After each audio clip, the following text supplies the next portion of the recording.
As I stand here today to participate in the debate, it is with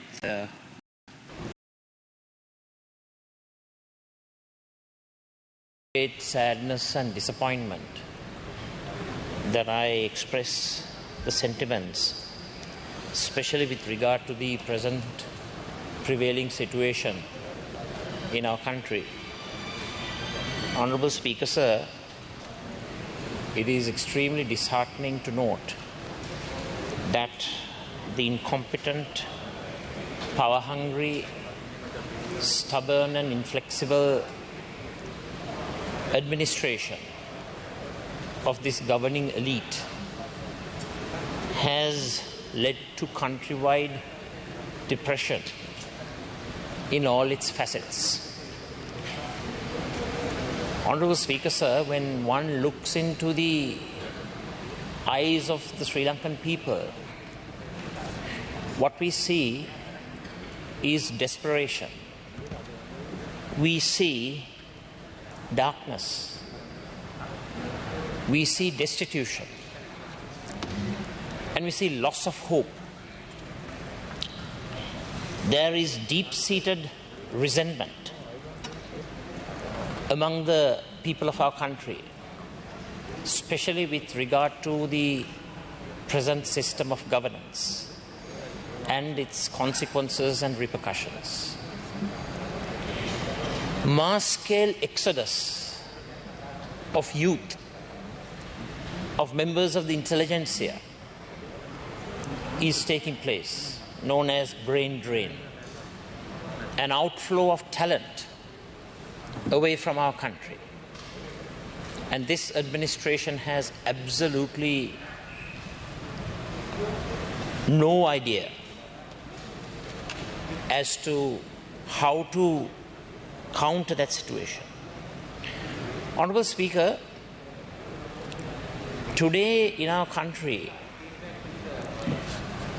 divisiveness in all its aspects are prevailing. We are a country divided. We are divided on ethnicity. We are divided on religion. We are divided on caste. We are divided on creed. We are divided on social status. We are divided on economic status. Mass-scale division is prevailing in our motherland. Racism, discrimination, prejudice, marginalization has become the basic norm of governmental activity. This has had a negative impact on social harmony, togetherness, and brotherhood. Today in our motherland, hyperinflation is prevailing. This has caused tremendous harm to people of all walks of life. More and more, our people are entering the vicious poverty cycle. Democratic values and institutions continue to be under stress, and government activities continue to focus on destroying these noble institutions. Honourable Speaker, we today have in our country a kleptocracy which is functioning to achieve personal enrichment. Authoritarianism, nepotism, despotism are destroying the very basic values of our society, values that we stand for.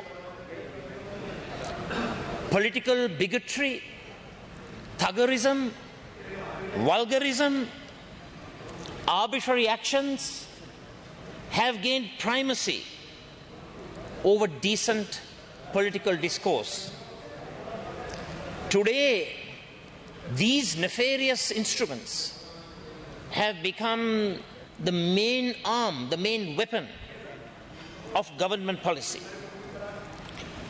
Honorable Speaker, this is ruining our country. This is destroying the very fabric of our society. Livelihoods of farming communities have been destroyed due to primacy given to myth over science.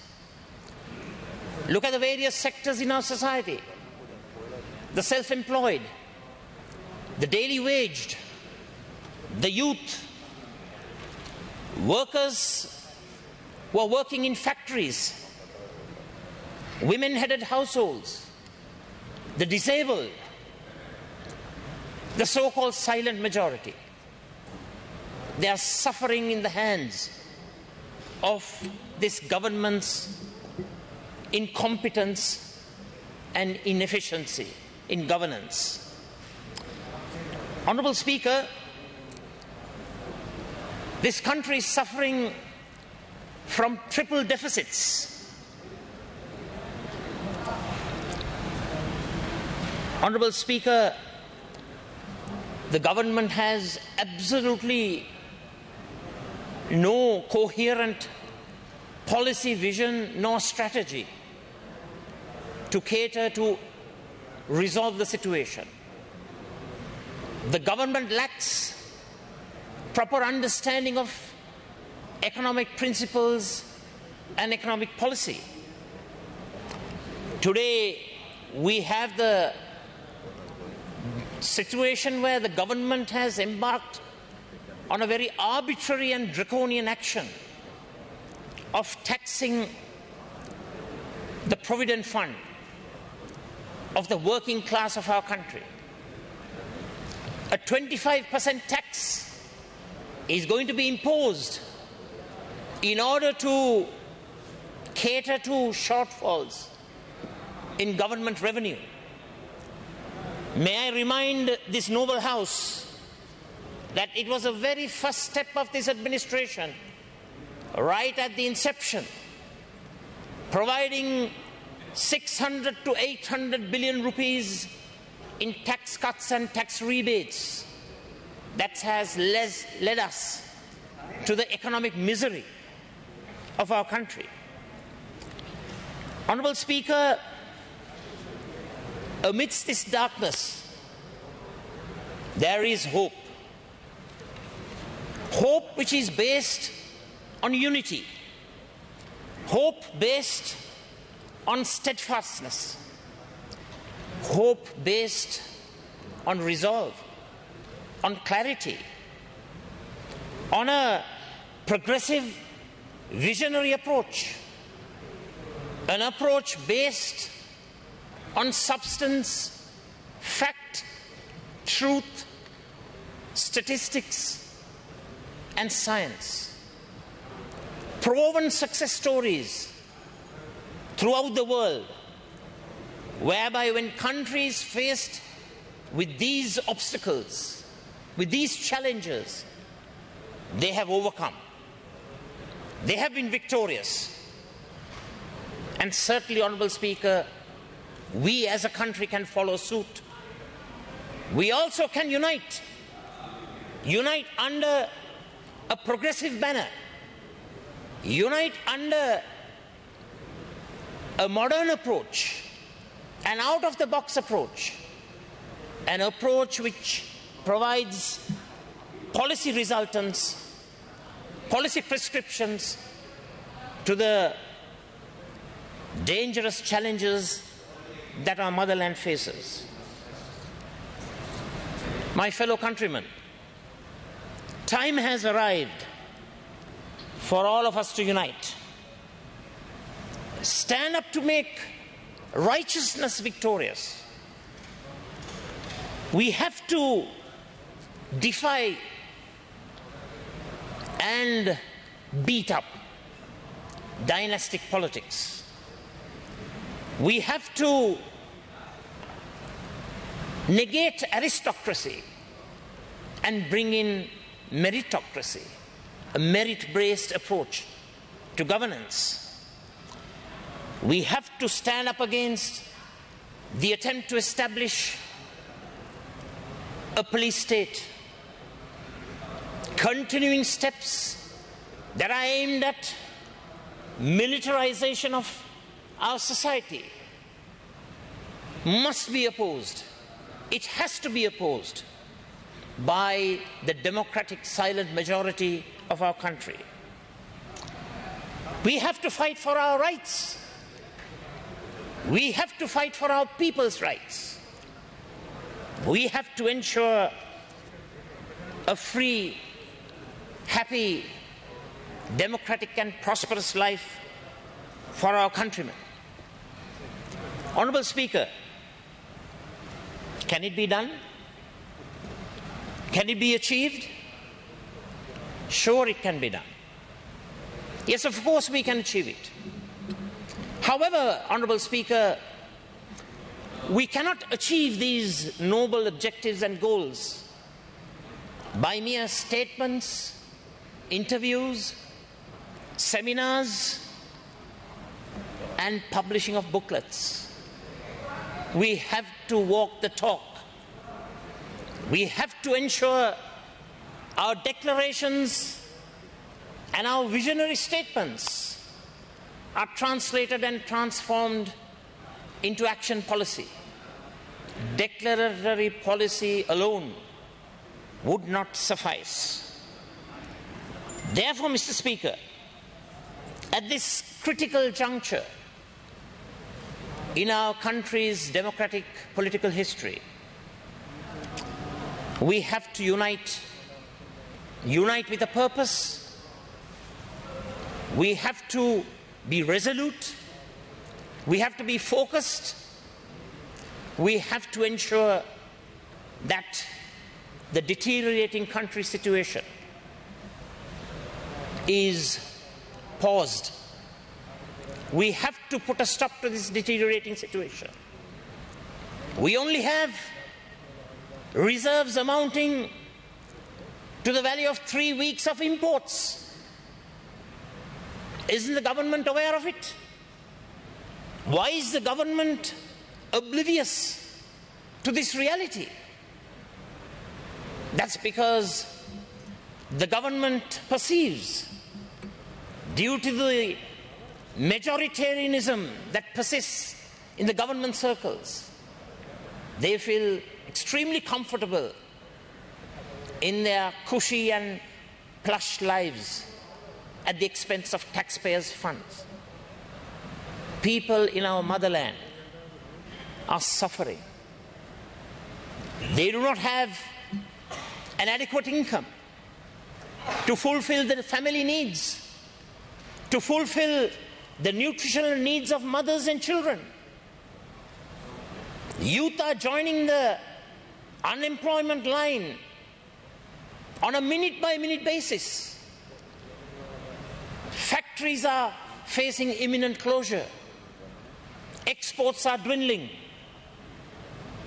No one has a proper prescription to the foreign reserve issue. Honourable Speaker, at this juncture, we are proud to say that Samagi Jana Balavegaya and our economic team, consisting of preeminent economists and many who have walked the talk, especially our 3 distinguished members of Parliament, Kabir Hashim, Harsha De Silva, Eran Vikramaratne. We as a team are in the process of formulating a constructive, progressive solution to the major problems that we are facing. We are discussing with domestic and international experts with regard to restructuring of country debt. We are speaking with partners and friends to ensure that we resolve the financial crisis through the participation of international political institutions and monetary institutions. Of course, without imposing austerity on the common masses of our motherland. We will in no way support any attempt or any step to bring hardship on the people of our country who are already in dire straits due to the maladministration and malpractices of this corrupt administration. So, last, let me appeal once again to all those who can contribute, to all those who matter, to all those who can play a progressive and constructive role in rejuvenating our motherland, in strengthening our motherland, in formulating a united approach to face up to the major challenges in economic, social, and other spheres. Let's unite. We have hope. And let everyone have hope. And let's be the lightning rod for the vast majority who are in darkness. I thank you.